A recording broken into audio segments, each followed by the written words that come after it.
Money is required to carry out the activities of the business is called business finance. ठीक है ना, पहला बात, क्योंकि पहला पैसे चाहिए हमें बिजनेस चलाने के लिए, तो उसको हम लोग बिजनेस फाइनेंस बोलते हैं। What is business finance?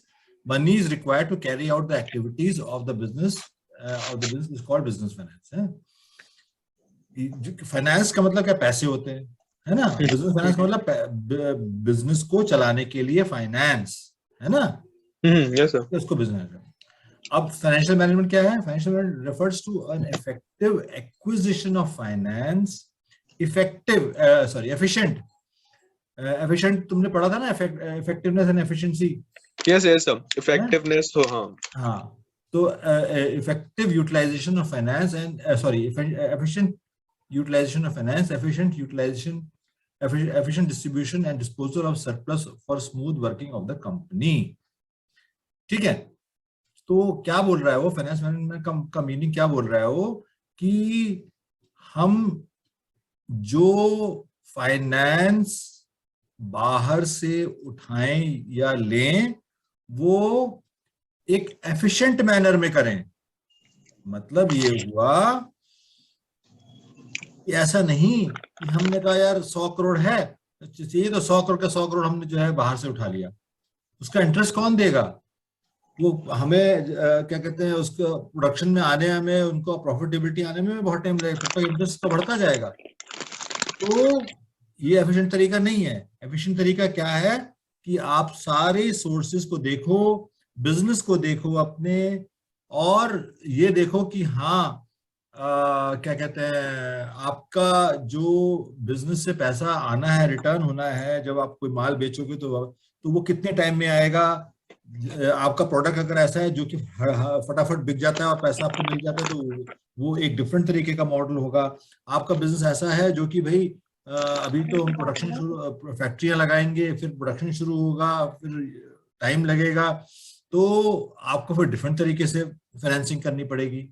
तो जो फाइनेंशियल मैनेजमेंट है वो रेफर करता है एफिशिएंट एक्विजिशन ऑफ फाइनेंस। मतलब कि आपको जो फाइनेंस लेना है, जो क्योंकि पहला मैंने स्टेप बताया कि फाइनेंस इकट्ठा करना है तुम्हें। हाँ यस सर।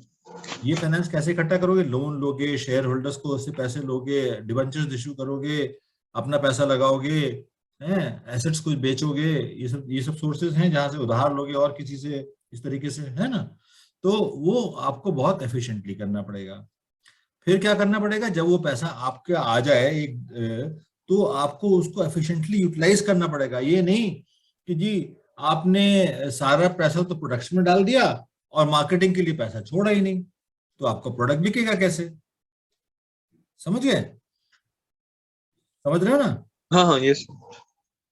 बेटा ऐसा है ना कि जब तक तुम चीजों को समझोगे नहीं ना, तब तक तुम वहां पे लिख नहीं पाओगे और आगे तुम्हें याद नहीं होंगी। या तो तुम्हें करना पड़ेगा, बट मेरा ऑब्जेक्टिव क्या है कि तुम्हें समझा दूं कि ये देखो ऐसा होता है, ये है ना। कल को तुमसे कोई फाइनेंस मैनेजमेंट की डेफिनेशन पूछे तो तुम कह सको कि efficient acquisition, efficient utilisation and efficient distribution and disposal of surplus. मतलब कि अगर तुम इतना भी लिख दोगे कि efficient acquisition, efficient utilisation, efficient distribution of finance, तो ये तुम्हारा फाइनेंशियल मैनेजमेंट में काफी कुछ कवर हो जाएगा। ठीक है। अच्छा, उसके बाद क्या है कि एफिशिएंट डिस्ट्रीब्यूशन। डिस्ट्रीब्यूशन क्या मतलब हुआ कि आपने जो प्रॉफिट कमाया उसको कैसे डिस्ट्रीब्यूट करना चाहते हो।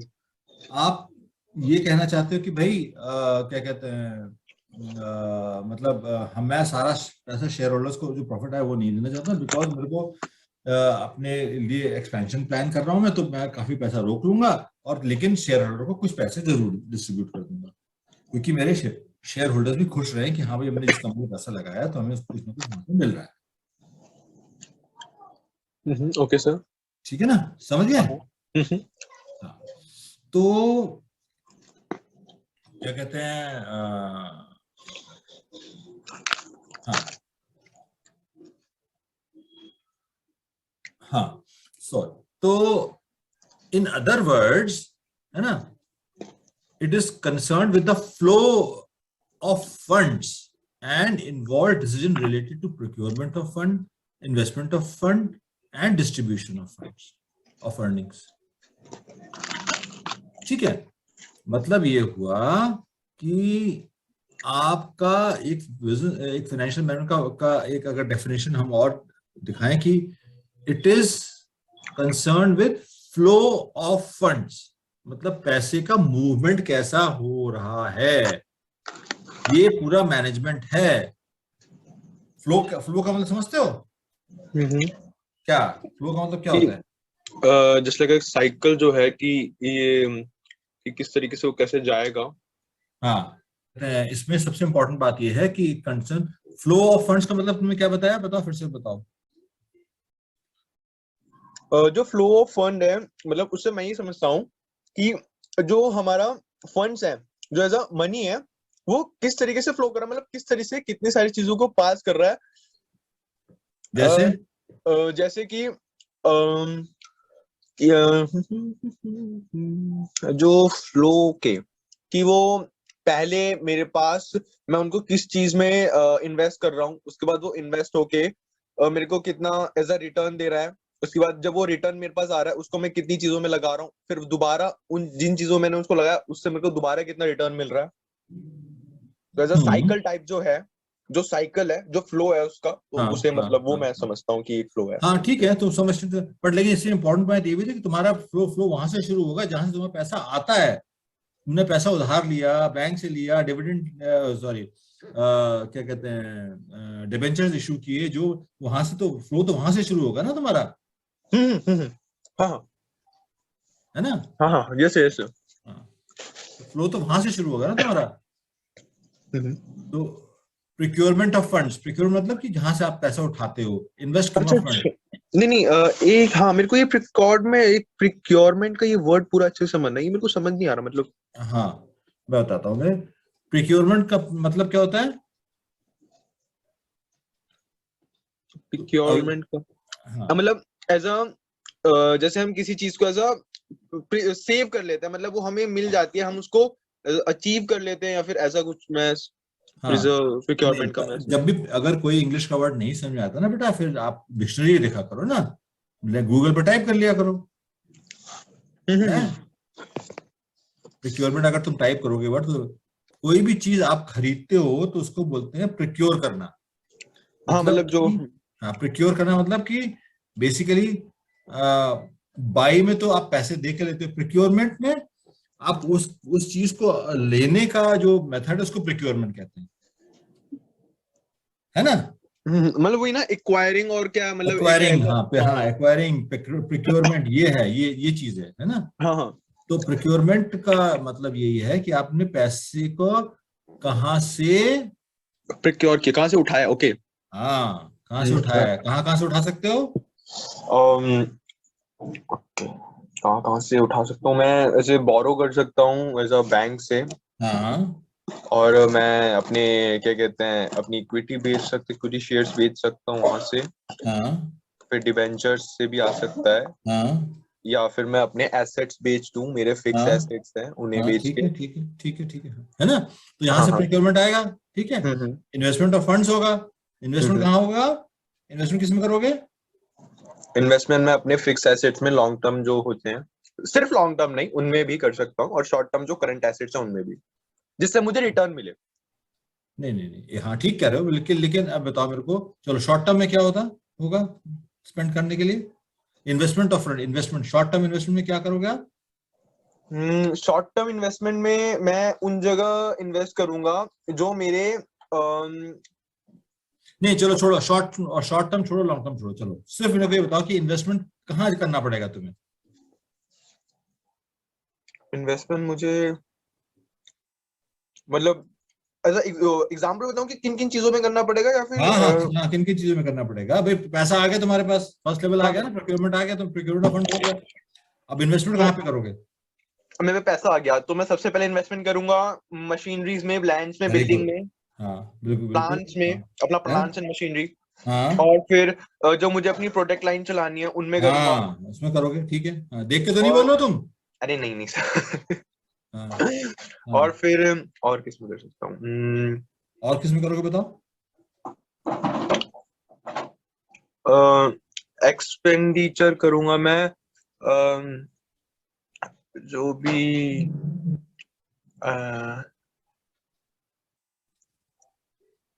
और क्या बचा है? जो मैं प्रोडक्शन करूंगा उसके लिए नहीं, वो हाँ तो प्रोडक्शन के प्रोडक्ट लिए हो लाइन। गया, ठीक है, हाँ हाँ प्रोडक्शन के हाँ, लिए हो गया, ठीक है, हाँ। और और क्या होता है? और मुझे अपनी एज अ कंपनी को और क्या कहते हैं, ग्रोथ प्रो डेवलपमेंट के लिए। हम्म।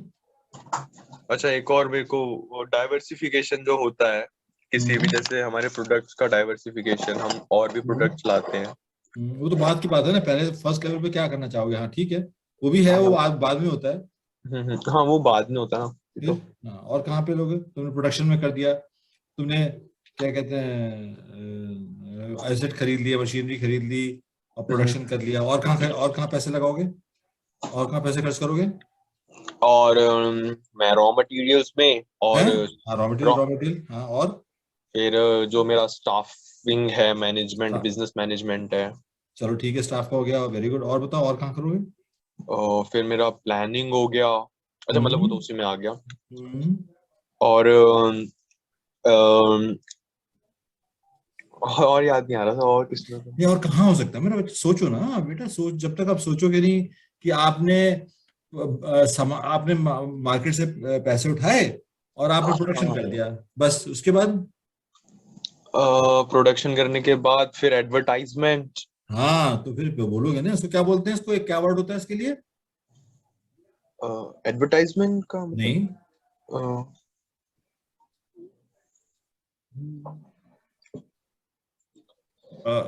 क्या, मार्केटिंग। ओके, वो marketing, yes yes, marketing, okay, बेटा हाँ। अगर ये चीजें याद नहीं रखोगे ना तो कैसे काम चलेगा तुम्हारा? बड़ा बेसिक है ये चीजें। हाँ हाँ, यस सर। फिर आपने माल तो बना लिया, अब आप मार्केटिंग नहीं करोगे तो बिक जाएगा माल, यस सर। है ना? हम्म। ठीक है, चलो फिर उसके बाद क्या है, मार्केटिंग कर दिया आपने, फिर क्या हुआ?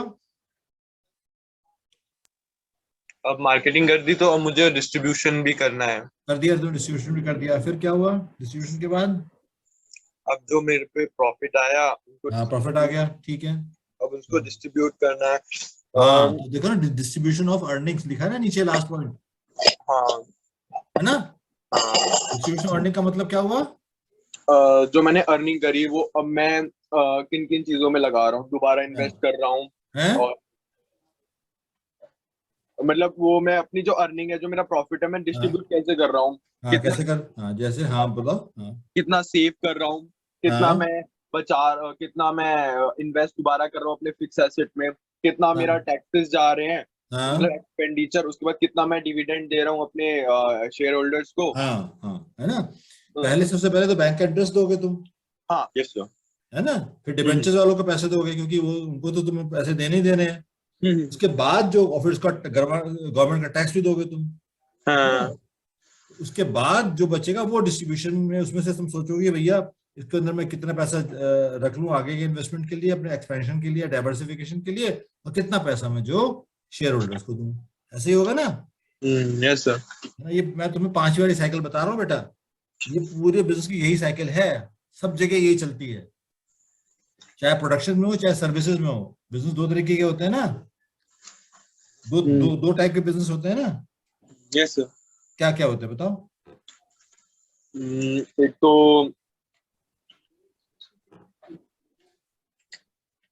बिजनेसेस दो टाइप के होते हैं। हैं, बिजनेसेस दो टाइप, मतलब टाइप ऑफ बिजनेस। मतलब हाँ, मतलब बिजनेस मैंने पहले बताया था ना तुम्हें, जब हम लोग बिजनेस के शुरू में पढ़ रहे थे, कि या हम्म तो आप क्या कहते हैं माल बेचते हो अपना, हम्म और या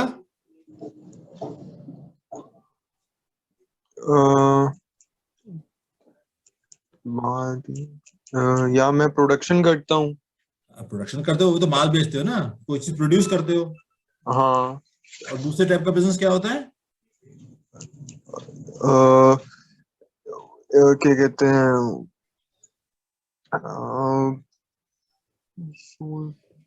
अच्छा चलो, जीएसटी की फुल फॉर्म क्या है? Good and service taxes. क्या, हाँ, तो उसका मतलब क्या हुआ, गुड्स का मतलब क्या है? अच्छा, सर्विसेज सर्विसेज का, ओके ओके, सर्विस। तो फिर बेटा ये सर्विस। तो बेसिक है, अगर नहीं तुम्हें नहीं समझ में आएंगी तो बड़ा मुश्किल है हाँ, सर्विसेज सर्विसेज। है ना? तुम्हारे घर में मैंने कंपनी खोल ली कि जी आपके जितनी इलेक्ट्रॉनिक इक्विपमेंट्स हैं उसको मैं ठीक करूंगा, आप फोन करो मेरे को, मैं अपना मैकेनिक भेजूंगा। तो ये क्या है, गुड्स सेलिंग है या सर्विसेज है? सर्विसेज। सर्विसेज है कि नहीं, क्योंकि मैंने उसको कुछ माल तो दिया नहीं, मैंने एक सर्विस दी, उसने मेरे को पैसे दे दिए, बात खत्म हो गई, हाँ, यस सर। है कि नहीं? ओके, हाँ। तो बेटा ये कैसे है ना। चलो आगे चलते हैं, ठीक है। अब क्या है role of financial management? All the financial activities of company are directly और indirectly affected by the financial management, है ना। The common activities and areas which are influenced by financial management are size and composition of fixed asset. अब देखो, जो financial management उसका role क्या है, वो कहाँ पे उसको हम यूटिलाइज करते हैं, रोल क्या है उसका, वो कहते हैं ना कि भाई इसका ये रोल है। फाइनेंशियल मैनेजमेंट का कहाँ रोल है? हर जगह रोल है जहां भी फाइनेंस से रिलेटेड चीजें आएंगी। ओके। अब देखो इस जो अब मैंने तुम्हें इतने फर्स्ट 2 स्लाइड में खूब इतना समझा दिया है कि ये चीजें तुम्हारी बिल्कुल बिल्कुल आराम से हो जानी चाहिए। देखो, जो तुम्हारा एक्टिविटीज हैं जो एक बिजनेस चलाने के लिए तुम्हें चाहिए होती हैं, करनी चाहिए होती हैं, वो कौन कौन सी एक्टिविटीज हैं जिसमें फाइनेंस इन्वॉल्व है? तो पहला क्या है, size and composition of fixed assets, है ना। मतलब क्या हुआ कि मेरे को अगर फिक्स एसेट खरीदने हैं तो मैं कितने साइज का खरीदूं, मतलब या क्या कि मेरा प्लान तो है 3 फैक्ट्री लगाने का, पर मैं इनिशियल लेवल पे एक ही फैक्ट्री लगाऊंगा, ठीक है। यस कि मैं ये नहीं चाहता कि सारा जो मेरे पास पैसा आ रहा है वो मैं सीधा फिक्स एसेट में लगा दूं, ठीक है।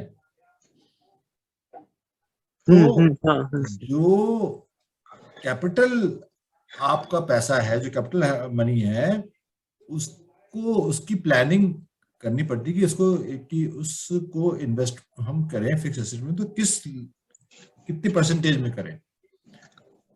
The size and composition of fixed assets depends directly on the investment decision. मैं एक इन्वेस्टमेंट डिसीजन लेता हूं कि भाई पैसा मेरे पास खूब आ गया है, मैं तीनों फैक्ट्री लगा दूं।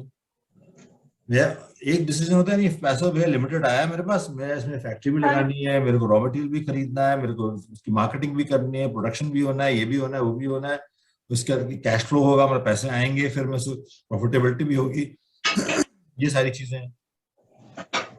तो है ना। तो आपका जो फिक्स एसेट है, बिकॉज फिक्स एसेट में क्या होता है, बताओ। अच्छा चलो तुम्हें बताओ अगर तुमने पढ़ा हो तो। फिक्स एसेट्स में हमारे जो भी क्या कहते हैं, हम ऐसा जो हम प्रोडक्शन के लिए लगाते हैं, या फिर जो हम अपने मतलब जो भी ऐसा चीज होता है जो लॉन्ग टर्म्स के लिए जो हम एज अ चीजें लेते हैं, जैसे हमारा फॉर एग्जांपल हमने कुछ फर्नीचर ले लिया, है ना। उसके बाद हमने कुछ प्लांट एंड मशीनरी लगवा लिया प्रोडक्शन के लिए। फैक्ट्री लगाए, प्लांट मशीनरी लगाई, मशीन खरीदी, तो वो लॉन्ग टर्म होती है ना। हाँ। ठीक है। तो हमें ये इन्वेस्टमेंट डिसीजन लेना पड़ेगा, भैया कितना लगाएं हम। 100 रुपए मिले हैं हमें, तो उसके अंदर से हम कुल 5% ही, 5 रुपए मिले, 5 रुपए मशीनरी के लगाएंगे, 10 रुपए हम इस चीज के लगाएंगे, इस तरीके से डिसीजन लेना पड़ेगा ना। ठीक है। अच्छा, अब सेकंड इंपॉर्टेंट पॉइंट है जो क्या कहते हैं फाइनेंशियल एक्टिविटी है, वो amount and composition of current assets. The amount of current assets and it's division in cash, bills receivable, inventories, etc. also depends upon financial decisions. It depends upon the amount of fixed asset, credit policy of the company, inventory management, etc. अब current assets क्या होते हैं? तुम तो commerce student हो, तुम्हें तो current asset पता होगा। एक फिक्स एसेट, हाँ, करंट एसेट वो एसेट्स होते हैं जो हमारे एज अ कंटिन्यूशन के लिए इम्पोर्टेंट होते हैं। वो उनके लिए उनमें हमें लॉन्ग टर्म रिटर्न्स नहीं मिलता, बट वो हमारे एज अ बिजनेस को चलाने के लिए as a for the daily basis important होते हैं। जस्ट लाइक शॉर्ट ये करंट एसेट्स में आ गया हमारे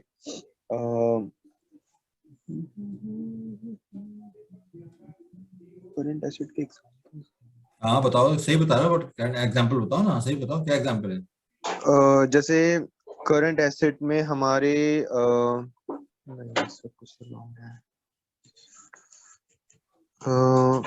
करंट एसेट्स में हमारा जो मेनली एग्जांपल होते हैं, ओके ओके, सबसे पहले तो कैश होता है जो करंट एसेट हाँ होता है ना। हाँ चलो उसके ओके। बाद फिर इन्वेंट्री जो होती है, ओके ओके हाँ, इन्वेंट्री जो हम्म, होती है हमारी, जो करंट है, जो हमेशा के लिए नहीं होने वाली, क्योंकि हम उसको यूज कर लेंगे, इन्वेंट्री अपने स्टॉक्स को सेल कर देंगे। हाँ और हाँ फिर जो हमारी प्रीपेड एक्सपेंसेस होते हैं, या फिर जो क्या हाँ कहते हैं मार्केटेबल सिक्योरिटी होती है, हाँ जो मैंने इसमें पढ़ा था। हाँ और नहीं पता सर। ठीक है, गुड, हाँ ठीक है। मोस्टली यही चीज होती है करंट एसेट्स के अंदर, है ना। तो हम्म। हमें हमें देखना होता है कि बिल्स रिसीवेबल का मतलब पता है तुम्हें क्या होता है? बिल रिसीवेबल, हाँ यस सर। हाँ बताओ। बिल रिसीवेबल का वो होता है जैसे मैंने किसी को अपना एज अ प्रोडक्ट सेल करा या फिर कुछ भी हाँ करा, और हाँ उसने मेरे को कहा कि एज अ उसने डेट दे दी, या फिर मैंने उसको डेट दे दी कि ठीक है वो अभी पैसा नहीं पे कर सकता उस चीज के ऊपर, ठीक बट है। वो एट द टाइम ऑफ जो उसने डेट दिया या फिर हमने जो डेट दिया उस टाइम वो पैसा पे करेगा, तो हाँ ठीक वो है, बिल बिल्कुल ठीक है, रिसीवेबल बिल्कुल है। ठीक बोल रहे हो। तो फिर हम उसको एक बिल देंगे, या उसमें से साइन वाइन करेगा, या फिर वो हमें एक बिल देगा। वो हाँ जब हमें पैसा लेने का टाइम आएगा, क्या हाँ कहते हैं, तो तब हम वो बिल लेके जाएंगे और उसको देंगे, तो वो है बिल रिसीवेबल, जो अभी तक हमें मिला नहीं है बट मिलेगा आगे, तो इस तरह करेक्ट का करेक्ट concept करेक्ट, है। आप उसको क्रेडिट देते हो ना। हाँ क्रेडिट का यस सर। मतलब समझते हो? क्रेडिट देते हम्म। हो नहीं, देते हो? हाँ आप हाँ। कहते हो भाई ऐसा है, चलो मैं हमसे माल खरीद लो, तुम्हें एकदम से पैसे देने की जरूरत नहीं है, तुम क्या कहते हैं 15 दिन बाद दे देना या 30 दिन बाद हाँ। दे देना, डिपेंडिंग अपॉन आपने आपने क्या पॉलिसी अपनी अपनाई है ना। उसको हम्म। बोलते हैं, क्या बोलते हैं? Credit policy. Credit policy, okay.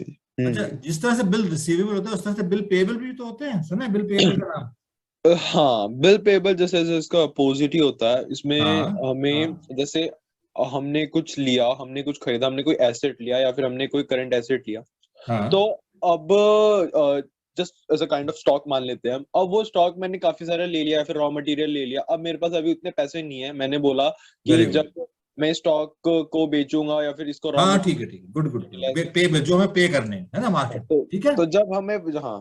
ठीक है, ओके। तो आगे चलते हैं। Amount of long term and short term financing, है ना। तो अब ये देखो, the amount to be raised for long term as well as for the short term depending upon the financial management and organisation, है ना। The firm have which have policy of liquidation prefers to have more of long term financing, although with that profit will decrease as company has to pay more interest as long term debts as compared to short term debts, ठीक है। चलो, अब long term और short term financing से क्या समझते हो तुम? लॉन्ग टर्म फाइनेंसिंग से हम ये समझते हैं कि जो हम एज अ लॉन्ग टर्म में सोच कर चल रहे हैं कि हमें लॉन्ग टर्म में फायदा देगा, अभी तो नहीं बट आगे चल के ये हमें एज अ हाँ एक हाँ बड़ा फायदा देगा, जो हाँ। कि, और वहीं एक शॉर्ट टर्म हम ये सोच के चलते हैं कि हमें करंट एकदम एज अ रैपिड रिटर्न चाहिए, भले ही वो हम्म, रिटर्न शॉर्ट हो, स्मॉल हो। हाँ, है ना। हाँ। ठीक है ना, हाँ सही बोल रहे हो। तो इसमें इसमें नॉर्मली हमें हमें जो डिसीजन लेना होता है वो हम लॉन्ग टर्म पर्सपेक्टिव से भी लेते हैं और शॉर्ट टर्म से भी लेते हैं। हाँ। अगर हमें प्लांट लगाना है तो वो लॉन्ग टर्म हो गया, हाँ। ठीक है। और अगर हमें इन्वेंट्री खरीदनी है, अपने रॉ मटेरियल खरीदना है, तो वो शॉर्ट टर्म हो गया, ये सर। ठीक है। तो अब इस चीज का डिसीजन जो होता है वो जो ऑर्गेनाइजेशन है वो किस तरीके की ऑर्गेनाइजेशन है उस पर डिपेंड करता है। फॉर एग्जाम्पल, एक सॉफ्टवेयर डेवलपमेंट कंपनी है, उसको फिक्स एसेट कौन कौन से चाहिए होंगे, कितने चाहिए होंगे एज कंपेयर टू एक क्या कहते हैं तुम्हारे स्टील कंपनी है स्टील स्टील मैन्युफैक्चरिंग कंपनी है वर्सेस एक सॉफ्टवेयर कंपनी है। तो तो लॉन्ग टर्म की रिक्वायरमेंट किसकी ज्यादा होगी? स्टील कंपनी, स्टील कंपनी की। क्यों? क्योंकि वो हमारे एसेट्स बनाने में काम आएगा, बिल्डिंग और प्लांट मशीनरीज के लिए। हाँ हाँ, और वेयरएज जो एक सॉफ्टवेयर डेवलपमेंट कंपनी है उसके लिए हमें क्या उसके लिए लॉन्ग टर्म में अगर कुछ हमें खरीदना पड़ेगा तो उसमें क्या खरीदने पड़ेंगे उसमें हमें? अगर अगर हम लॉन्ग टर्म में जाएं तो एज अ, क्योंकि वो एक सॉफ्टवेयर कंपनी है तो हम उससे स्पेशली अपने मैनेजमेंट के लिए सॉफ्टवेयर्स बनाएंगे ताकि अच्छा क्या कहते हैं हमारे स्टाफ को एक अच्छा क्या कहते हैं एक क्या कहते हैं वो मिले, हाँ मीन्स ऑफ वर्क हम्म, मिले जिसमें वो वर्क है कर सके। हाँ, तो क्या बोलते हैं उसको, किस पे जो सॉफ्टवेयर डेवलपर्स किस पे काम करते हैं वो? कंप्यूटर्स में भी हाँ, तो है कंप्यूटर्स ना। बोलो ना बेटा। ओके, हम नहीं, मैं सोचा था कोई ऑल्टरनेट वर्ड होगा उसके नहीं नहीं, लिए। क्यों कंप्यूटर्स लेकिन एक प्लांट लगाने में पैसे ज्यादा लगेंगे या कंप्यूटर्स खरीदने में जो पैसे ज्यादा लगेंगे? प्लांट प्लांट में। लगाने में, है ना। तो हम्म। जो डिपेंडिंग अपॉन दी ऑर्गेनाइजेशन आपको क्या कहते हैं लॉन्ग टर्म में कितना इन्वेस्ट करना है, शॉर्ट टर्म में कितना इन्वेस्ट करना है। अगर आपकी कंपनी ऐसी है जिसमें आपको रिटर्न्स इमीडिएटली आते हैं, मतलब रिटर्न ऐसे ऐसे आते हैं कि आपका माल बिकता है, पैसे आपको मिल जाते हैं, है ना, तो आपका मनी का टर्नओवर बढ़ जाता है। हाँ, यस सर। बढ़ जाता है, नहीं बढ़ जाता है? तो आपको शॉर्ट टर्म जो है बहुत कम पैसे लेने पड़ेंगे, है ना। कोई ऐसा हम्म। बिजनेस बताओ जिसके अंदर की मतलब क्या कहते हैं आदमी सेल करता है और पैसे मिल जाते हैं उसको, और फिर वो उसको इन्वेस्ट कर देता है दोबारा से, फिर अपना तो उसकी साइकिल चल जाती है। हाँ, एक यस सर। एग्जांपल बताओ जिसके अंदर की वो बिजनेस ऐसा जिसके अंदर बहुत पैसे काफी टाइम बाद आते हैं, और एक ऐसा एग्जांपल बताओ जिसमें पैसे बहुत जल्दी आ जाते हैं। ऐसा कौन सा बिजनेस है? कौन सा हाँ, टाइप का बिजनेस है बताओ। पैसा काफी बाद आता है। थोड़ा टाइम बाद और आता है मतलब। हम्म, बोलो। जिसमें एज अ तुरंत पैसा आता है उसका तो मैं बोलूंगा कि एक हम्म अगर हम ले लें, ओके, लॉन्ग टर्म में काफी बात है। हम्म, शॉर्ट बोलो। टर्म का तो एज अ नॉर्मल जो भी हमारा, हम एज अ क्लोथिंग प्रोडक्शन हो गया कि हम क्लोथिंग का बिजनेस है तो हमने सेल करा तो पैसा आ रहा है उससे। हाँ ठीक है, clothing is just one of them. हाँ चलो कोई बात नहीं, हाँ क्लोथिंग को मैं इंक्लूड कर लेता हूँ तुम्हारे।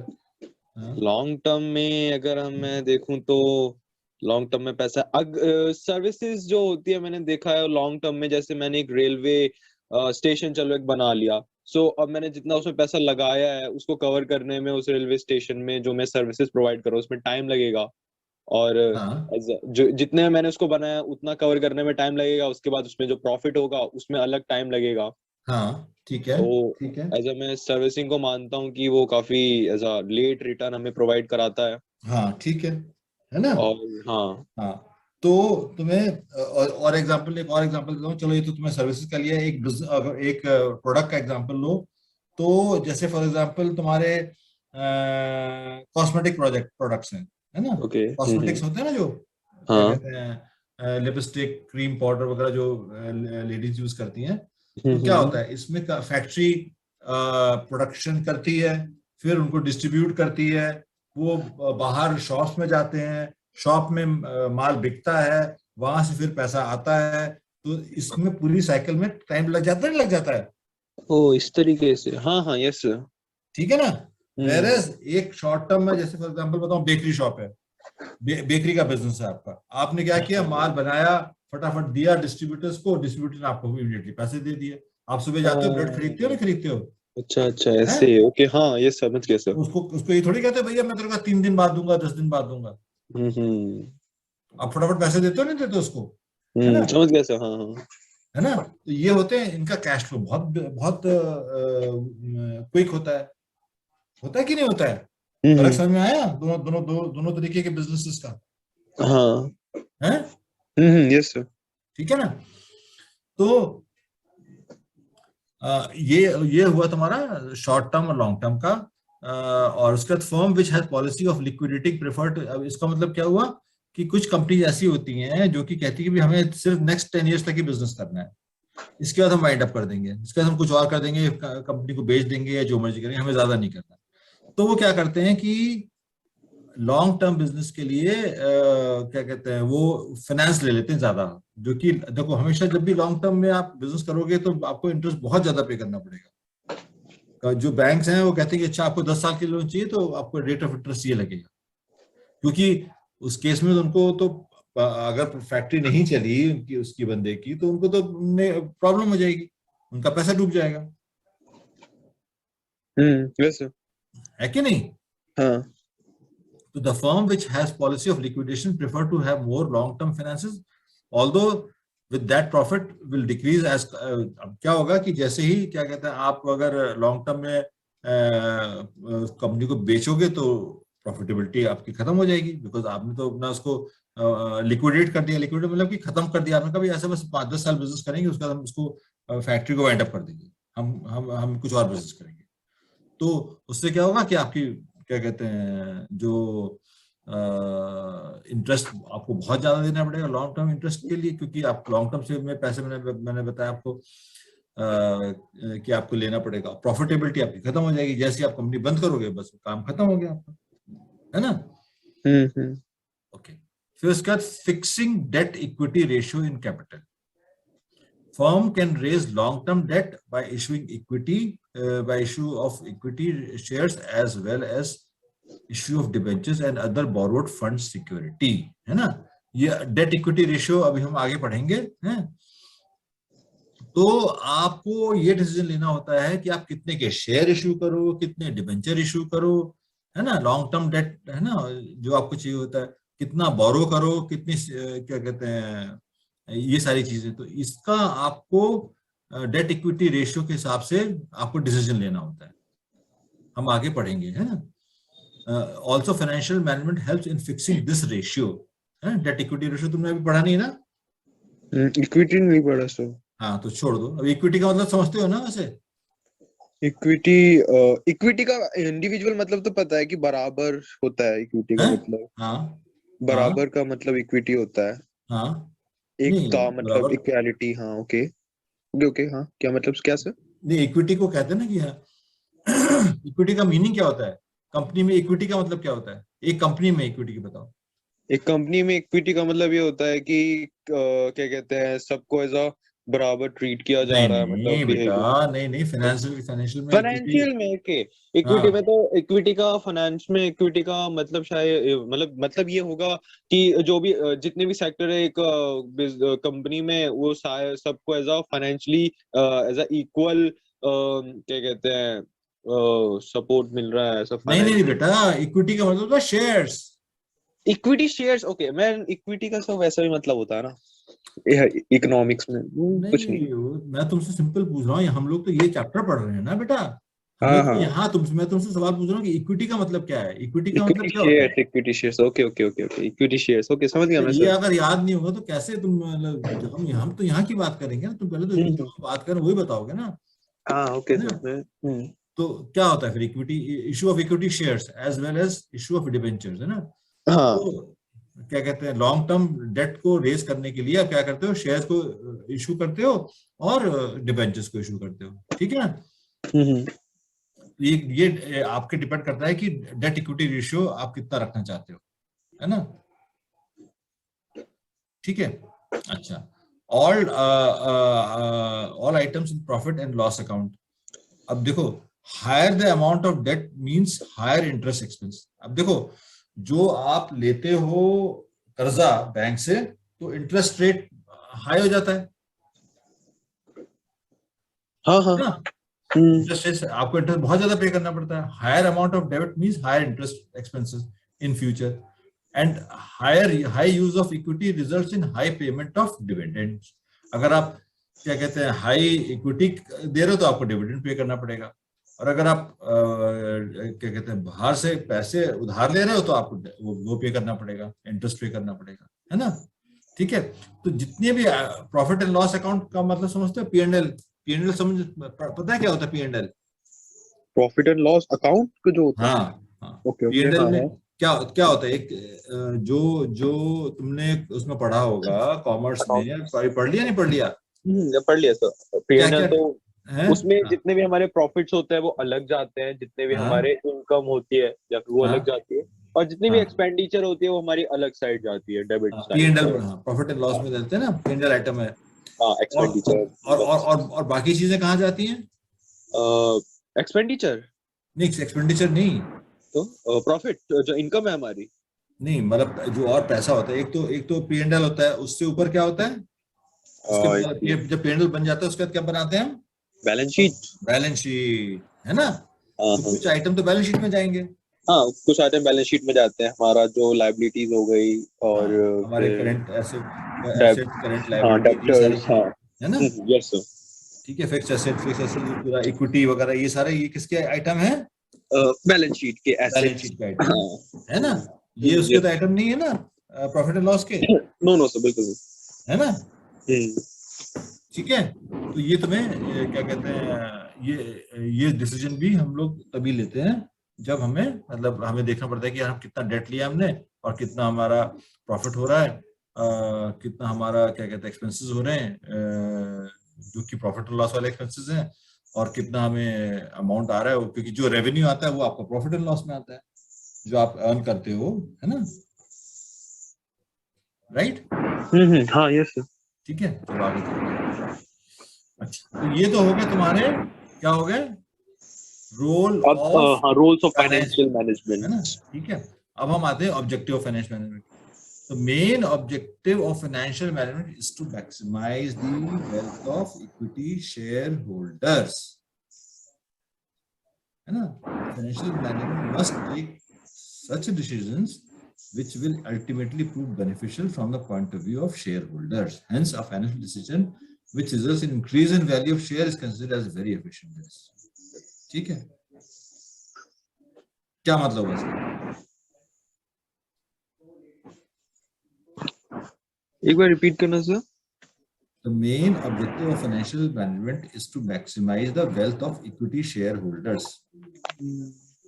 ये इसका मतलब क्या हुआ?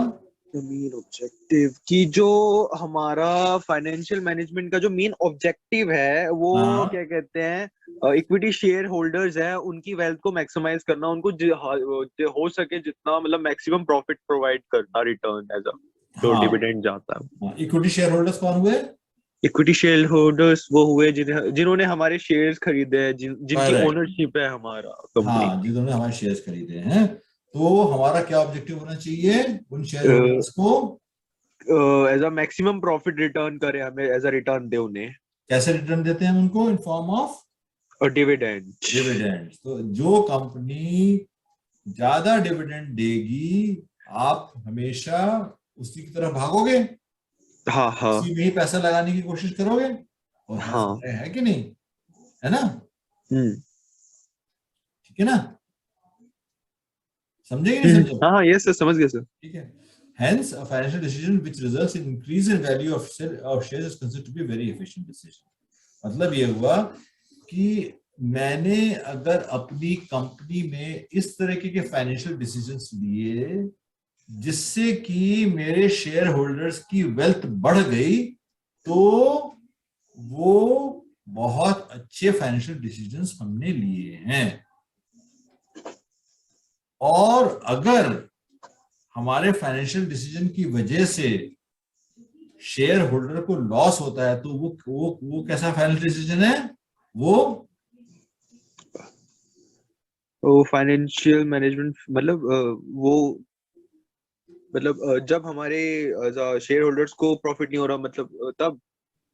हाँ हाँ, तब जो हमने फाइनेंशियल डिसीजन लिए हैं, वो कैसे थे? पहले तो हमने लिए थे जो जिससे कि शेयर होल्डर्स को प्रॉफिटेबिलिटी हो रही, तो वो तो बहुत अच्छे फाइनेंशियल डिसीजन थे। और ये कैसे डिसीजन होंगे जिसमें शेयर होल्डर के पैसे कम हो गए? ये काइंड ऑफ फेल्ड जो डिसीजंस हैं, हाँ, जो फेल कर चुके पुअर हैं। पुअर पुअर फाइनेंशियल हाँ डिसीजन हाँ, होंगे, है ना। Yes sir. ठीक है। क्या कहते हैं, when decision is taken to invest in fixed asset, aims to derive more benefits than cost. मतलब ये हुआ कि जब भी हम एक फाइनेंशियल फिक्स एसेट्स के लिए डिसीजन लेते हैं तो हमारा एक ऑब्जेक्टिव ये होता है कि भैया जितने पैसे हमने लगाए हैं उससे हमें जितनी कॉस्ट हमारी आ रही है उसको लगाने उससे ज्यादा हमें बेनिफिट मिल जाए, है कि नहीं? तभी तो फायदा है ना। मान लो हमने एक एसेट फैक्ट्री लगा ली, पता चला हमें वहां से बेनिफिट ही नहीं आ रहा है, यस सर। तो हम शेयर होल्डर्स को कैसे पैसे देंगे फिर, है ना? हाँ। इंटरेस्ट बहुत ज्यादा पड़ जाएगा, ठीक है? When finance is procured, the aim is to reduce the cost so that the value addition is even higher. When finance is procured का मतलब क्या होता है? फाइनेंसिंग प्रोक्योर, जो हमने फाइनेंस को कलेक्ट कहाँ से करा है, प्रोक्योर किधर से है किधर। ना? तो एम क्या होता है कि भाई अगर हमने वो फाइनेंस बाहर से उठाया है तो हमारा जो वैल्यू एडिशन है वो और भी ज्यादा होना चाहिए। अगर ऐसा नहीं होगा तो हम वो जो हम बाहर से पैसा हमने लिया है उसको हम कैसे चुकाएंगे? हमें इंटरेस्ट पे करना है, शेयर होल्डर्स को भी देना है, तो हमारे जो वैल्यू एडिशन है वो और भी ज्यादा होना चाहिए। मतलब ये हुआ कि अगर हमने 100 रुपए बाहर से लिए हैं तो कम से कम हमारा जो जो जो उसके अंदर प्रॉफिटेबिलिटी आए, अगर मैं उसकी बात करूं तो भाई ठीक है, ये हमने उसमें कुछ एसेट खरीद लिए, कुछ ये कर लिया, वो कर लिया, इस तरीके से कर करा के अल्टीमेटली हमें हमारे पास जो क्या कहते हैं प्रॉफिटेबिलिटी है वो इतनी ज्यादा हो कि हमने जो इंटरेस्ट पे करना है बैंक का वो भी पे कर दें, हम अपने शेयर होल्डर्स को भी थोड़ा बहुत डिविडेंड दे दें, है? और थोड़ा बहुत पैसा बचा यूज करना है ना? ठीक है, आगे चले। हाँ हाँ। चलो, तो ये एक तरीके से एक चार्ट है कि इन्वेस्टमेंट डिसीजन, कैपिटल बजटिंग और वर्किंग कैपिटल। ये तुमने पढ़ा होगा, capital budgeting and working capital. Working capital का मतलब समझते हो क्या है? वर्किंग कैपिटल,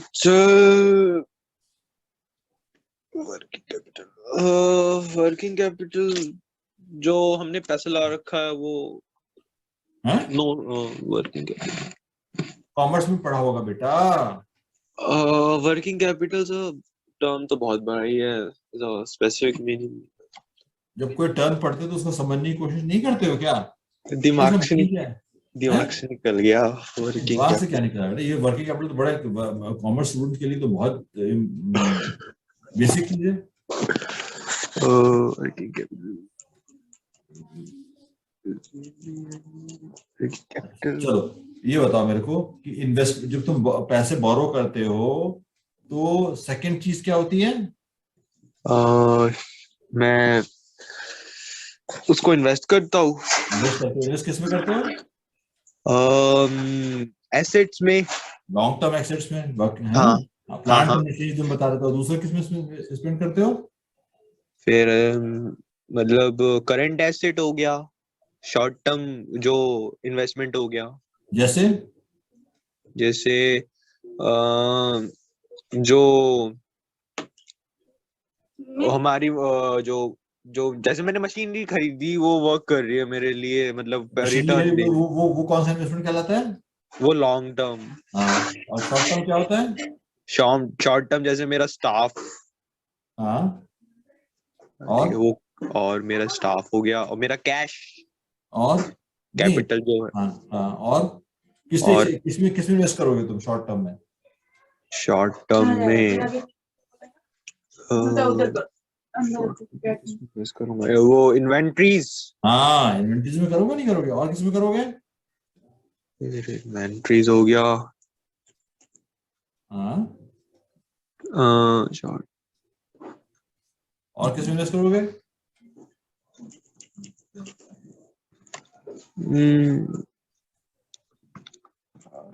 जैसे मैंने पहले बताया था ना तुम्हें कि हमने क्या कहते हैं, माल ले लिया, क्या कहते हैं, रॉ मटेरियल ले लिया, अब क्या करेंगे आगे? अब प्रोडक्शन करूंगा ना। प्रोडक्शन करेंगे, हाँ, है? उसके बाद क्या करेंगे? प्रोडक्शन करूंगा, उसके बाद फिर प्रोडक्शन कर लिया, मार्केटिंग करूंगा। मार्केटिंग करोगे, है ना? सब हाँ में इन सब चीज के लिए पैसा लगाना पड़ेगा ना। हाँ। तो ये इन सब के लिए हम जब डिस्ट्रीब्यूट करते हैं तो ये चीज, ये किस के अंदर में आती है? Working capital. वर्किंग कैपिटल के अंदर में आती है। ये तो तुम्हें बिल्कुल याद होना चाहिए, फटफट रट लो चाहे तुम, तब तो रटना तो तुम्हें पड़ेगा ना। ठीक है ना? और डिविडेंड डिसीजन क्या होते हैं? कितना प्रॉफिट है और रिटेन कितनी करने हैं, कितना प्रॉफिट प्रॉफिट हमें डिस्ट्रीब्यूट करना है और कितना हमें रिटेन करके रखना है कि भी हमें आगे के लिए काम आए। सारा का सारा पैसा थोड़ी दे देते हैं शेयर होल्डर्स को अपने, है ना? हाँ ठीक है, आगे बढ़े। हाँ इसमें क्लियर हुई या नहीं हुई है? अब हाँ हाँ। यहाँ तक कोई प्रॉब्लम है मेरे को बताओ, और कोई टर्म ना समझ में आ रही है तो बताओ। नहीं नहीं, बिल्कुल सर, समझ आ गया, अभी तो कोई चलो, दिक्कत नहीं। ठीक है। अब इन्वेस्टमेंट डिसीजन जो कैपिटल बजटिंग है, इसमें where to invest, the decision is relates to careful selection of assets in which funds can be will be invested by the firm. Investing decisions can be long term or short term. Firm has to select the most appropriate investment option out of the various options. The most appropriate option will bring maximum benefit for the firm. The firm invests its fund in acquiring fixed asset as well as current assets, which when decision regarding fixed asset is taken, it is also called capital budgeting decision. The size and of assets, profitability and competitiveness are all affected by capital budgeting decisions. क्या कह रहा है वो कि जो आपके investment decisions हैं वो आपको तय करना है कि भाई कितना हमें कैपिटल बजट में लगाना है, हमें कितने पैसे जो है इसकी प्लांट एंड मशीनरीज में, जो कि लॉन्ग टर्म के परस्पेक्टिव से है, वो हमें देखना है कि भाई हमें प्रॉफिटेबिलिटी कितनी होगी, कॉम्पिटिटिवनेस कितनी है, क्या कहते हैं।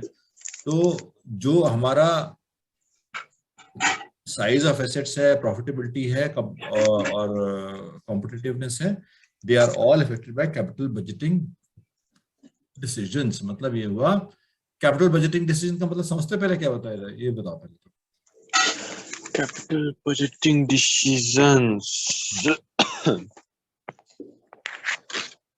कैपिटल बजटिंग जो लॉन्ग टर्म डिसीजंस होते हैं, फिक्स एसेट्स वाले है ना बेटा, है ना? तो ये सारी चीजें आपको अंडरस्टैंड करनी पड़ती है ना? हाँ हाँ। प्रॉफिटेबिलिटी कितनी होनी चाहिए हमें, क्या एसेट्स का साइज है, क्या कॉम्पिटिटिवनेस है, ये सारी चीजें, है ना? चलो, factors affecting investment capital, cash flow of the project, return on investment, risk involve, investment criteria. ठीक है, तो जो मेरे कैपिटल बजटिंग डिसीजन किस पे डिपेंड करते हैं? Cash flow of the project का मतलब क्या हुआ? Cash flow. कैश फ्लो सुना है पहले वर्ड?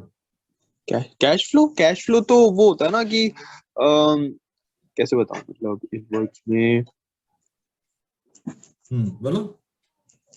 तो कैश फ्लो होता है कि क्या कहते हैं, जब वो कैश जब आता है, पैसा आता है जाता है, जैसे हम. बिल्कुल ठीक है. कैश फ्लो मतलब ये हुआ कि आपने माल बनाया और मार्केट में उसको बेचा तो वहां से पैसा आया, कैश फ्लो है ना.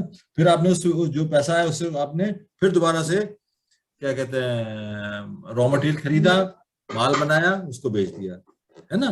तो आपका कैश फ्लो ठीक रहता है कि पैसा आता रहता है, आप अपने जिनसे रॉ मटेरियल खरीदता है उनको पैसे देते रहते हैं, उनसे नया माल लेते रहते हैं, नया रॉ मटेरियल लेते रहते हैं और ऊपर आप प्रोडक्शन करते रहते हैं. ठीक है. रिटर्न ऑन इन्वेस्टमेंट मतलब क्या हुआ? आरओआई बोलते हैं इसको. आरओआई मतलब क्या हुआ? रिटर्न इन्वेस्टमेंट का मतलब क्या है? रिटर्न ऑन इन्वेस्टमेंट की हमने जो इन्वेस्टमेंट किया, जो जितना हमने पैसा लगाया उसमें से अब रिटर्न कितना आ रहा है जहां पे भी लगाया, है ना? कि हमने मान लो 100 रुपए बिजनेस में लगाए तो वो 100 रुपए कब हमें वापस मिले, आरओआई. रिटर्न इन्वेस्टमेंट है भी, या हमें पता चला 90 पैसे मिल रहे हैं, हमें लगाया तो हमने 100 रुपए थे और हमें मिल रहे हैं 90 रुपए, तो लॉस हो जाएगा. ठीक है, ठीक है ना? तो जो आपके कैपिटल बजटिंग डिसीजंस हैं वो इन चीजों पे बेस्ड होने चाहिए। कितना रिस्क इन्वॉल्व है, मतलब ये हुआ कि आप कहते हो यार इसमें तो, ये बिजनेस में तो बहुत रिस्क है ना, या इस बिजनेस में बहुत कम रिस्क है, तो उसके हिसाब से आप अपने इन्वेस्टमेंट डिसीजंस लेते हो। अगर हाँ। रिस्क है ना, अगर रिस्क ज्यादा है किसी भी बिजनेस में, किसी भी वजह से हो सकता है, चाहे वो गवर्नमेंट पॉलिसी की वजह से हो सकता है, डिमांड की वजह से हो सकता है रिस्क, है ना। आपने आपने कहा कि भी सोचा कि यार ऐसा है, कोविड फैला हुआ है, तो चलो एक बहुत बड़ी हम जो है वो क्या कहते हैं मेडिसिन की फैक्ट्री लगा लेते हैं, है ना। तो क्या कहते हैं, आपने फटाफट जो है खूब सारा लोन ले लिया, ये कर लिया वो कर लिया, और आपने कोविड की मेडिसिन बनाना शुरू कर दिया। पता चला कि आपने जब तक शुरू किया तब तक वो कोविड खत्म होने लगा। तो आपका रिस्क कितना ज्यादा था कि आपने क्या कहते हैं एक रिस्क लिया कि भाई नहीं नहीं कोविड चलेगा और हम उसको, हमें प्रॉफिटेबिलिटी होगी, हमें इस तरीके से आपने सोचा। तो इसलिए ये सारी चीजें भी आपके कैपिटल बजट पे, डिसीजन पे आपको इफेक्ट करती हैं, है कि नहीं, यस। है ना। और इन्वेस्टमेंट क्राइटेरिया पे भी डिपेंड करता है कैपिटल बजट के डिसीजन, कि भाई हमें इन्वेस्टमेंट क्राइटेरिया क्या है हमारा, कि भाई इतने के हम परसेंटेज के हम एसेट्स लगाएंगे, करंट फिक्स एसेट्स होंगे, इतने के हमारे करंट एसेट्स होंगे, ये वो जो आपका इन्वेस्टमेंट क्राइटेरिया है, जो आपका जो आपका इन्वेस्टमेंट प्लान कर रहे हो उसके हिसाब से भी आपका कैपिटल बजट हमें हाँ मतलब जो कैपिटल बजटिंग है उस तरह से करी जाती है। ठीक है। Importance or scope of capital budgeting decisions. The capital budgeting decisions are considered very अच्छा सर, important. मेरा ना एक क्वेश्चन था, एक हाँ इसमें बोलो बोलो। वर्ड है, हाँ इसमें एक वर्ड है लिक्विफाई, लिक्विडफाई, ऐसा कुछ वर्ड है लिक्विडेशन। इसमें। हाँ हाँ, तो हाँ उसका क्या मतलब है, मतलब हाँ ये लिक्विड। एक वर्ड था ना, ये था, एक मिनट कहाँ गया ये, ऊपर, हाँ ऊपर डेफिनेशन में था। एक मिनट कहाँ गया ये, मैंने अभी तुम्हें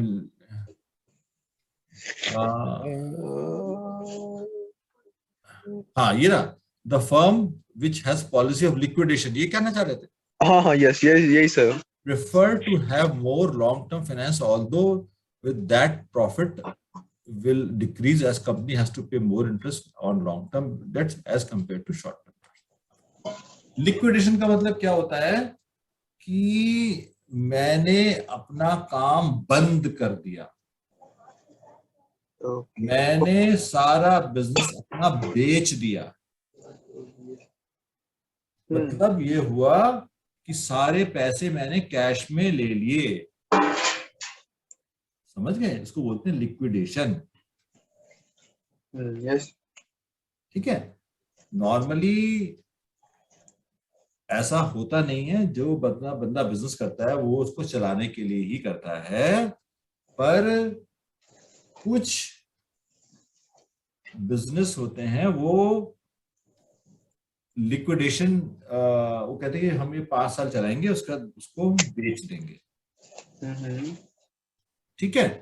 तो उसमें क्या होता है कि आप क्या करते हो कि बहुत ज्यादा पैसा उठाते हो बाजार से, क्योंकि आपको पता है कि आप इसको बाद में सेल कर दोगे, लिक्विडेट कर दोगे। लिक्विडेट का मतलब कि उसको बेच दोगे, तो उसके अंदर क्या करोगे, आपकी जो आपने बैंक का पैसा लिया है वो चुका दोगे, उसका इंटरेस्ट पे कर दोगे आप, और बाकी सारा पैसा आपका,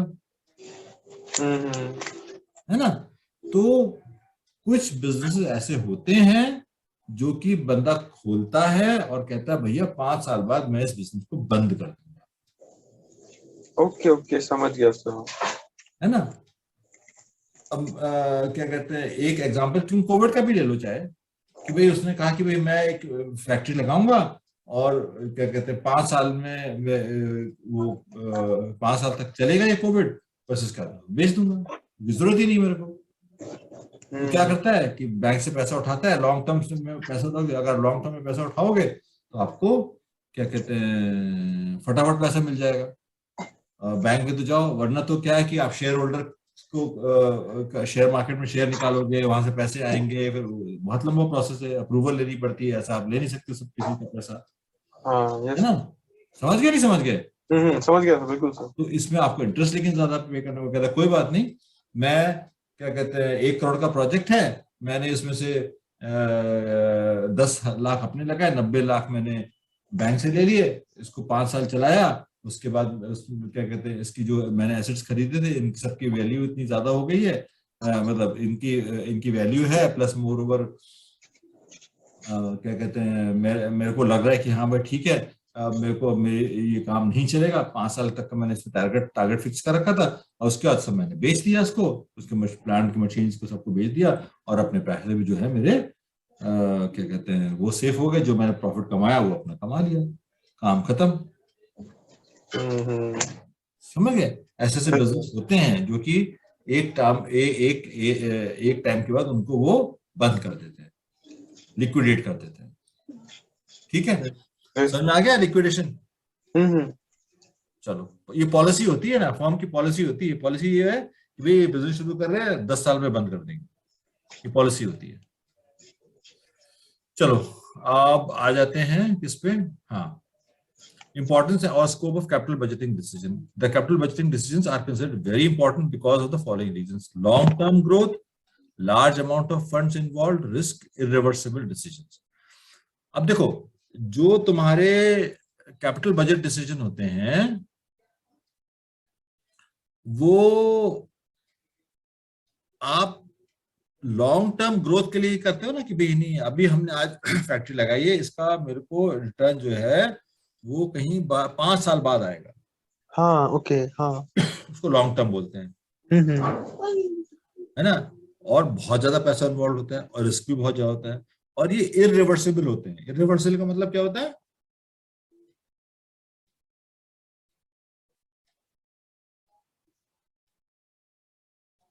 इररिवर्सिबल का मतलब होता है कि इन पे आप ऐसा नहीं कर सकते कि भी वापस ले लें, उल्टा कर लें, इनको आप विड्रॉ कर लें।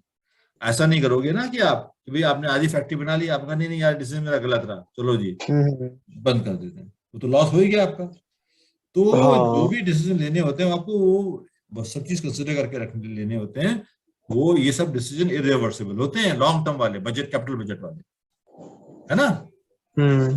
ठीक है, यस सर। आगे चलें। हाँ हाँ बिल्कुल। Financial decisions, quantum of finance to be raised from various long term sources. हमारा the second most important decision which the finance manager has to take is deciding the source of finance. The company can raise finance from various sources, but the main source of finance and are divided into 2 categories: owner funds, it includes share capital and retained earnings, and borrowed funds, includes debentures, loans and bonds. ठीक है? Okay. तो अब मेरे को बताओ, दो दो दो कौन कौन से फंड्स होते हैं? दो कौन कौन से फंड? एक फंड होता है हमारा ओनर फंड और बोरोड फंड। अच्छा हाँ, इनका तो पता है, हमको इनका पता है। Borrowed owner fund, owner's fund जो होते हैं, जो हम शेयर वो करते हैं, मतलब शेयर कैपिटल बेच के जो मतलब जो हमें इक्विटी शेयर बेच के वो हमें हम ओनर बना के पैसा लेते हैं। और बोरोड फंड वो होते हैं जैसे डिबेंचर और बैंक से जो लोन लेते हैं, ठीक है ना? हाँ ठीक है। तो how much, deciding how much to raise from which source is concern of financial decision. ठीक है ना? Borrow fund involves some degree of risk, whereas in owners fund there is no fixed commitment of repayment and there is no risk involved, but finance manager prefers mix of both types. क्या मतलब हुआ? एक minute, क्या मतलब हुआ इसका? The borrowed fund involves same degree of risk, whereas decide ये वाला ना sir, decide how much to rise from which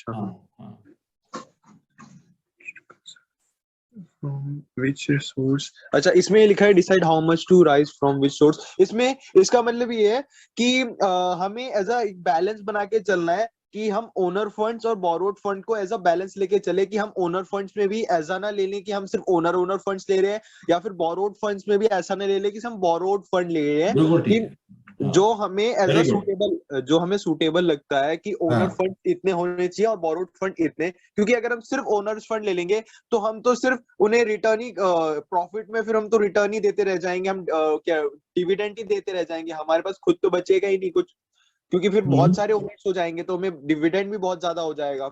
हम्म और और अगर हम सिर्फ बोरोड फंड ले लेंगे तो फिर हमें फिर इन्वेस्ट जो उनका इंटरेस्ट है वो बहुत देना पड़ेगा, सिर्फ डिवेंचर और उनका बैंक लोन्स का, तो सिर्फ दोनों में बैलेंस करके चलना पड़ेगा। और हाँ, क्या कहते हैं, बट रिस्क रिस्क किसमें ज्यादा है? जो बोरोड फंड में जो रिस्क है वो थोड़ा ज्यादा होता है, क्यों? वो बोरोड फंड नहीं, ओनर फंड में रिस्क थोड़ा ज्यादा होता है, क्यों? क्योंकि बोरोड होता है क्योंकि ओनर फंड में तो हमें बस उन्हें अगर ओनर फंड में रिस्क कम इसलिए होता है क्योंकि अगर हमारे पे प्रॉफिट हुआ तो हम उनको डिविडेंड देंगे, नहीं हुआ तो हम इन्हें नहीं देंगे। Very but good. हाँ हाँ। बोरोड फंड में रिस्क इसलिए होता है क्योंकि हमें ना हमने उनको कोई ऐसा ओनरशिप दे रखा है, हमने बस उनका पैसा ले रखा है, अब वो कभी भी मांग सकते हैं कि हमें हमारा पैसा वापस चाहिए, तो उसमें थोड़ा सा रिस्क रहता है। नहीं, हम इंटरेस्ट पे करेंगे ना बेटा उसके अंदर हाँ, हमें। हम इंटरेस्ट भी पे करेंगे उन्हें, तो उसका भी रहता है। वही और वही, हाँ वही रिस्क है ना। अब मान लो आपको अर्निंग्स तो हो नहीं, तो आप इंटरेस्ट कैसे पे करोगे उसका? हाँ, यस सर, वही सर। ठीक है ठीक है, चलो आगे हाँ, चलें। चलो। Yes sir. Okay. Factors affecting financial decisions. अब देखो, ये हम कल करते हैं। ओके। है ना? तो यहाँ तक तुमने कहाँ तक पढ़ा था अपने ग्रुप में? मैंने पढ़ा था ये यहाँ पे शॉर्ट टर्म इन्वेस्टमेंट तक मैंने जस्ट पढ़ा था, तो ऐसा मैंने कोई इसको ज्यादा कुछ समझ नहीं आया था मेरे को, चलो, तो तो अब शॉर्ट तुम्हें टर्म। कोई अब तुम्हें जो तुम्हें डिफिकल्टी है तुम बताओ, क्या चीज तुम्हें समझ में नहीं आई थी, जो तुमने मार्क करके रखा है कि क्या क्या चीज पूछनी थी ओके, मेरे से? इसमें ना मेरे को एक चीज तो ये था कि मेरे को एक तो ये लिक्विडिटी नहीं आया था, वो तो ठीक है, वो तो हो गया। हाँ एक मेरा जो था एक ये प्रोक्योरमेंट भी था, वो थोड़ा मेरे को समझ नहीं आया था। एक अ, अब समझ में आ हाँ गया ये ना था, प्रोक्योरमेंट? ये हाँ हाँ ये एक ये है कि these decisions are irreversible. irreversible हाँ, except at a huge cost, except at a huge cost। तो irreversible तो समझ में आ गया, except हाँ, at a huge cost का क्या मतलब हुआ? मतलब कि अगर आपको रिवर्सिबल करना पड़ा तो आपको ह्यूज, बहुत ज्यादा लॉस होगा। ओके ओके, मतलब हाँ, except at a human, except irreversible decision except at a huge cost, ये लिखा है ना? हाँ हाँ, ये लिखा है ना? है। हाँ तो क्या कहते हैं कि आप ठीक है, आप अपना डिसीजन रिवर्स करना चाहते हो कर लो, लेकिन आपको बहुत उसकी उसकी उसको आपको उसकी कीमत चुकानी होगी, जो कि बहुत ज्यादा होगी। आप ये कहते हो कि यार ये फैक्ट्री तो मैंने गलत लगा ली, आधी फैक्ट्री बन गई आपकी, है, और आपने हाँ। कहा कि भाई ये फैक्ट्री तो मैंने गलत लगा ली है, मेरे को तो इस चीज की फैक्ट्री लगानी थी। हम्म ठीक है, तो आप क्या करोगे? उस हम्म पुरानी फैक्ट्री को तोड़ोगे, उसके हम्म। प्लांट्स को, जो आपने मशीनरी खरीदी उसको बेचोगे, और हाँ। नई फिर से खरीदोगे। अच्छा, इसमें एक और एक ये फ्रेज है, एक सेंटेंस में है कि इसमें हाँ, लिखा हुआ है सच एसेट, ये जो वर्किंग कैपिटल में एक है, इसमें लिखा है सच assets attract very nominal earning. Nominal earning क्या है? नॉमिनल का मतलब क्या होता है? कम, हाँ हाँ हाँ हाँ। बहुत कम अर्निंग्स है। किस अच्छा पूरा अच्छा, पूरा सेंटेंस तो पढ़ो तो फिर मैं बताऊंगा तुम्हें किसके किसके अच्छा, अंडर में दिया है। इसमें लिखा हुआ है इसमें मैं स्टार्टिंग से पढ़ूं तो इसमें लिखा है hmm current asset help in day to day operations of business, है ना? और hmm, hence it provide liquidity to the business. ठीक है। लिक्विडिटी का और मतलब समझते हो? हाँ हाँ, लिक्विडिटी क्या लिक्विडिटी समझता हूँ मतलब? कि मतलब जो लिक्विडिटी का जो सब मतलब ये है कि अगर हमने उसको सेल कर दिया, बिजनेस बंद कर दिया ऐसे, तो फिर हमारे पास फिर जो रिटर्न उसका नहीं नहीं नहीं, वो तो ठीक है, वो तो ठीक है, वो तो मैं लिक्विडेशन की बात कर रहा हूँ। ये लिक्विडिटी का मतलब अलग होता है। ये अच्छा। लिक्विडिटी का मतलब ये होता है कि आपके हाथ में कैश है, लिक्विड है, ओके ओके। मतलब कि आप फटाफट से रॉ मटेरियल खरीद सकते हो, फटाफट प्रोडक्ट मार्केटिंग में लगा सकते हो। और अब क्या कहते हैं, अब आपने कोई प्लांट में पैसा लगा दिया तो लिक्विड तो है नहीं, वो तो लगा हाँ दिया हाँ। आपने। अच्छा अच्छा, ऐसा है कि मेरे पे करंट में कितना है। हाँ, करंट करंट का है ये करंट एसेट्स, करंट उसके अंदर आएगा ये ओके तुम्हारा ओके। इन्वेस्टमेंट डिसीजन हम्म में ये आएगा, जहाँ प्रोडक्शन वगैरह का वो होता है। अब फिर से पढ़ो लाइन, और तुम्हें देखो समझ में अच्छा। आया नहीं आया। Current asset help in day to day operations of the business current and assets are. Help in day to day operation, इसका मतलब समझ गए ना कि हाँ डे हाँ टू डे हाँ। ऑपरेशन कौन से होते हैं। जो डेली, जो हमारे बिजनेस को रोज एज अ कंटिन्यूस चलाने के लिए होते हैं, डे टू डे जैसे ऑपरेशन। हाँ, जैसे जैसे कि ओके,